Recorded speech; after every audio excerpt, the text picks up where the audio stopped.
Salut à tous! On se retrouve comme chaque semaine pour décrypter une nouvelle actualité. Cette semaine, on va parler du hashtag ScienceSport. Alors c'est parti pour un nouveau décryptage. Depuis début février, de nombreux témoignages d'agressions sexuelles et de viols affluent sous le hashtag ScienceSport. Inspiré par le hashtag Balance ton port, il est utilisé par les étudiantes des différentes antennes de Sciences Po pour témoigner sur les réseaux sociaux. Ces antennes sont appelées IEP pour Institut d'études politiques.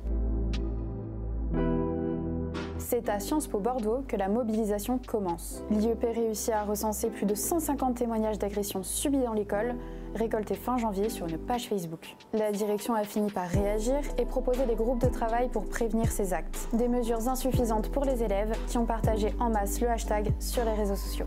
C'est ce grand nombre de partages qui a libéré la parole des victimes sur les réseaux. Grâce à ce hashtag, les témoignages continuent d'affluer aux quatre coins du pays et à mobiliser tous les élèves de France.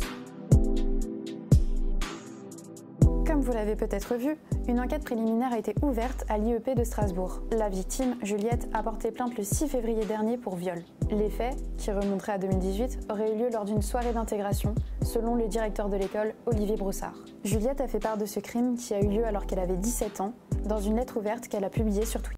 Un témoignage qui lui donnera la force de porter plainte au commissariat. Cette plainte a lancé le signal d'alerte sur la situation de ces écoles. L'IEP de Grenoble a signalé 2 cas d'agression sexuelle qui ont donné l'ouverture de 2 enquêtes. À Strasbourg, l'IEP a adressé au procureur un signalement pour des faits s'apparentant à un crime. Le silence de la direction de ces écoles est pointé du doigt par les élèves qui n'ont eu aucune réponse de l'administration ou du corps enseignant. Un silence appuyé par le compte Twitter de la féministe Anna Toumazov. Pire encore, des témoignages parlent d'actes impunis et parfois même cachés par l'école. Les victimes sont laissées seules face à ce qu'elles ont subi. C'est le cas du témoignage recueilli par Libération en février dernier sur l'école Sciences Po Bordeaux.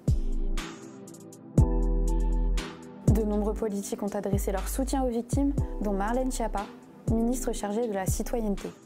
Plein soutien aux étudiants victimes de viol qui dénoncent les faits courageusement via le hashtag ScienceSport.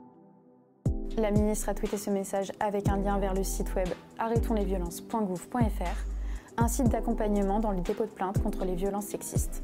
Garce, le collectif féministe de Sciences Po Paris, a tweeté un communiqué à la suite de la démission de Frédéric Mion, directeur de l'IEP, pointant du doigt le silence de l'administration pour les mouvements MeToo, MeTooGay et maintenant ScienceSport. C'est la fin de ce décryptage, merci à tous de nous avoir suivis. N'hésitez pas à nous dire en commentaire ce que vous avez pensé de ce sujet.